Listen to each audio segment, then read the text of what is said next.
Hello everyone, welcome to the IT Engineers YouTube channel. In this course, we will learn SQL from basics to advanced. Notes are available in the description box, so do not forget to check them out. In previous video, we will understand how to create a database and table in SQL Server. And in this video, we understand what is constraint in SQL.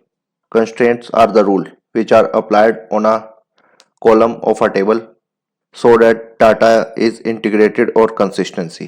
Constraints ना basically SQL में rules होते हैं जो कि हम apply करते हैं column के ऊपर ऑफ अ टेबल कि हम कोई रॉन्ग डाटा पुट ना कर सके.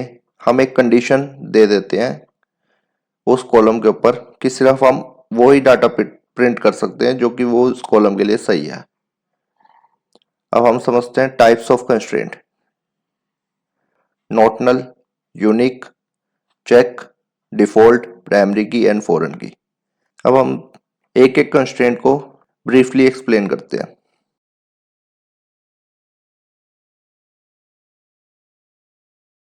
उस कॉलम के अंदर कोई ना कोई वैल्यू तो पुट करनी पड़ेगी उस कॉलम के रिलेटेड. वो कॉलम नल नहीं रह सकता. नॉट नल है ना, नल का मतलब होता है एम्प्टी, खाली. पर नॉट नल, नोट आ गया तो मतलब है कि वो कॉलम खाली नहीं रहेगा. अब डेफिनेशन है नॉट नल की. Ensure that a column can't store null value. Can't store कि वो कभी खाली नहीं रहेगा. Can't store null value. ये एक टेबल है, एम्प्लॉय नाम की टेबल है. इसमें 3 कॉलम है, आईडी, नेम एंड एज. अब हमने इस टेबल को क्रिएट किया. Create table employ. टेबल का नाम, ID means column name, int means data type and not null means constraint. हमने आईडी नाम के कॉलम के ऊपर नॉट नल कंस्ट्रेंट लगाया है कि आईडी नाम का जो कॉलम है उसके अंदर हमें कोई ना कोई इंटीजर वैल्यू फिल करनी पड़ेगी क्योंकि हमने इंट नाम का डाटा टाइप लिया है. अब आपको डाटा टाइप्स के बारे में समझना हो कि कौन सा डाटा टाइप किस कॉलम के में अप्लाई होता है, जो कि आप चैनल पे जाके देख सकते हैं और डिस्क्रिप्शन बॉक्स में भी डाटा टाइप की वीडियो का लिंक मिल जाएगा. और टेबल को कैसे क्रिएट करते हैं ये भी हम हमारी प्रीवियस वीडियो में बता चुके हैं, वो भी आप चेकआउट कर सकते हैं.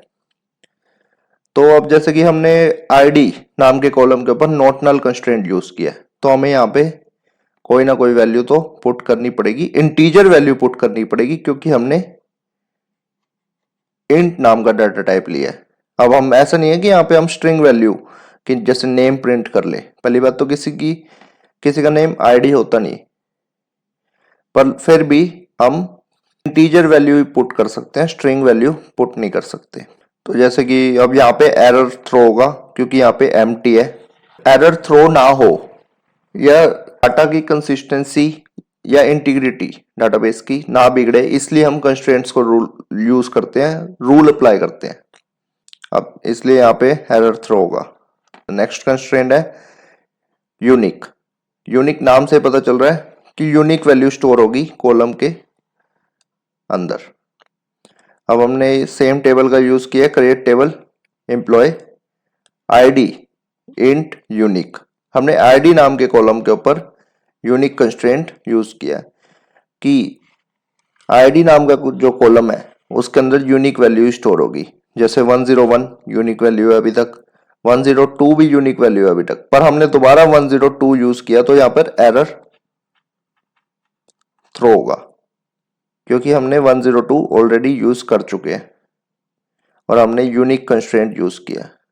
जैसे कि हर एम्प्लॉय की एम्प्लॉय आईडी डिफरेंट ही होती है. जैसे कि जो भी कंपनी में एम्प्लॉय जाता है उसकी ऑन बोर्डिंग के टाइम पर एम्प्लॉय आईडी बनाई जाती है, पर हर एम्प्लॉय की डिफरेंट डिफरेंट आईडी होगी.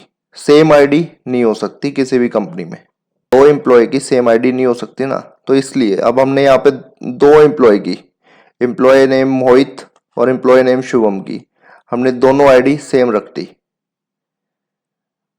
तो यहाँ पर इसलिए एरर आएगा शुभम नाम के एम्प्लॉय के, क्योंकि इसकी आईडी मोहित नाम के एम्प्लॉय के साथ मैच होती है। ये एरर ना आए या हमें पहले ही पता चल जाए, इसलिए हम यूनिक नाम का कंस्ट्रेंट यूज कर रहे हैं, क्योंकि हमें हर एम्प्लॉय को एक यूनिक आईडी प्रोवाइड करनी है। हम नेक्स्ट कंस्ट्रेंट पे जाते हैं, जो कि है चेक कंस्ट्रेंट। चेक कंस्ट्रेंट कहाँ यूज होता है? चेक कंस्ट्रेंट यूज होता है column value specify a specific condition, एक स्पेसिफिक कंडीशन देने के लिए, कि जैसे कि ये एम्प्लॉय नाम की टेबल है। अब एक कंपनी ने सेट करा कि उसको जो एम्प्लॉय चाहिए उसकी एज मिनिमम 18 या 18 प्लस होनी चाहिए। जैसे कि गवर्नमेंट ने सेट कर रखे कि ड्राइविंग लाइसेंस किसी को बनवाना है तो उसकी एज 18 या 18 से प्लस ही होनी चाहिए। तो जैसे यहाँ पे अब शुभम नाम का जो एम्प्लॉय है, इसकी एज हमने यहाँ पे 17 पुट कर रखी है, तो उसी टाइम एरर आएगा, क्योंकि हमने एज नाम के कॉलम के ऊपर चेक नाम का कंस्ट्रेंट यूज किया हुआ। ये एक सिंटेक्स है कि column name data type use करेंगे इंट चेक, और किस कॉलम के ऊपर लगा रहे हैं उस कॉलम का नेम,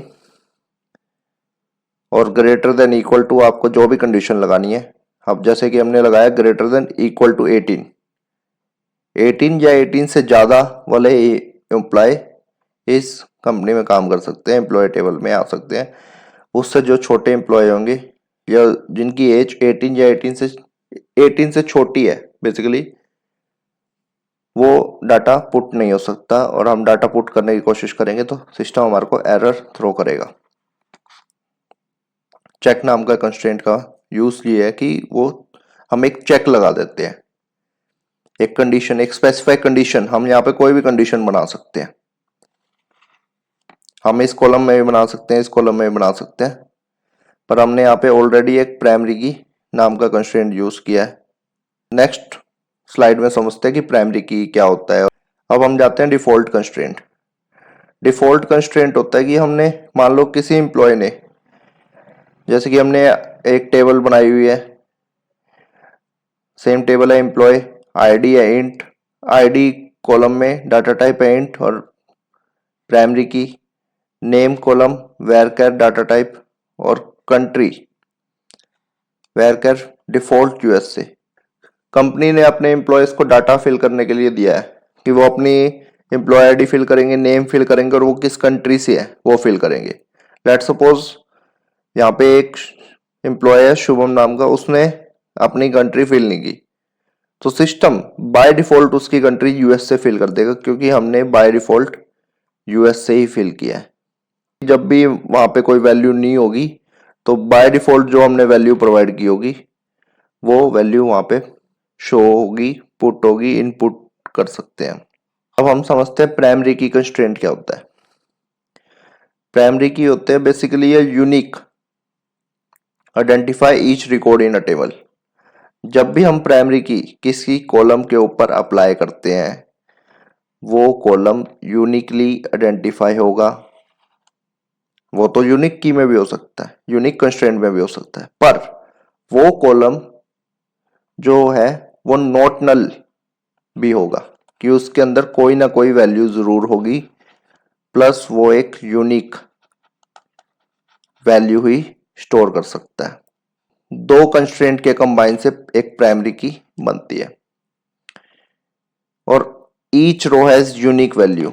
हर रो में एक, ये रो होती है और ये कॉलम होते हैं, तो हर रो में एक यूनिक वैल्यू होगी प्राइमरी की में। और प्राइमरी की क्या है कि एक टेबल में सिर्फ एक ही प्राइमरी की बन सकती है। मतलब कि ऐसे है ना कि यहाँ पे भी आप चेक, मान लो आपने चेक नाम का कंस्ट्रेंट यूज कर रहे हो, तो आप यहाँ पे भी चेक नाम का कंस्ट्रेंट यूज कर सकते हो, यहाँ पे भी कर सकते हो, पर प्राइमरी की आप एक टेबल में एक ही, ऐसे नहीं कि एक कॉलम यहाँ पे भी आपने प्राइमरी की यूज की और यहाँ पे भी, वो फिर नहीं यूज होगी। अब हमने यहाँ पे एम्प्लॉय आईडी पे प्राइमरी की यूज की है, तो सभी एम्प्लॉय की जो आईडी है वो यूनिक होगी और नॉट नल। यहाँ पे आप नल वैल्यू भी स्टोर नहीं कर सकते। Null value basically means empty, zero null value नहीं है, जीरो एक वैल्यू है। आप जीरो कंसीडर करोगे तो वो भी एक वैल्यू है।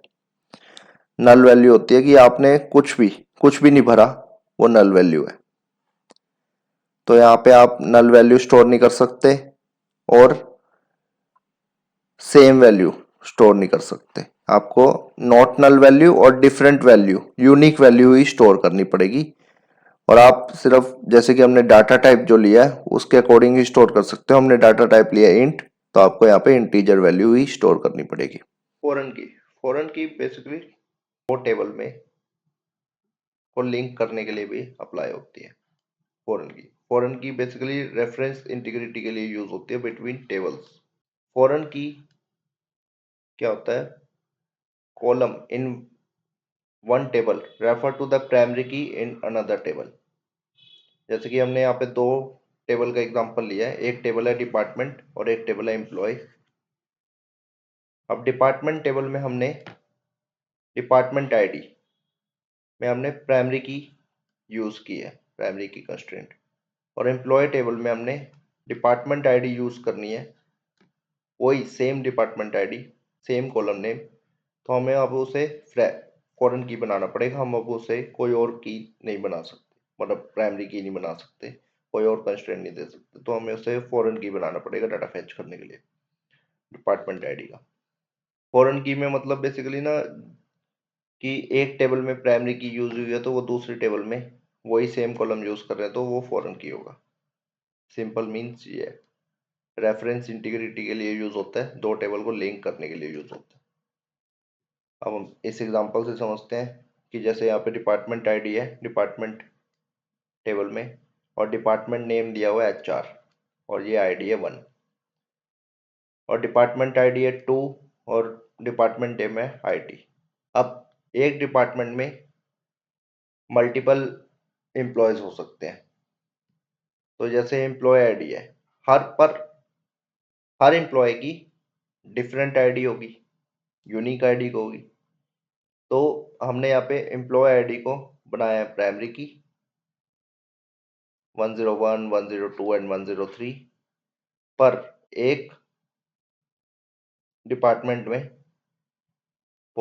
एक या एक से ज़्यादा एम्प्लॉय हो सकते हैं।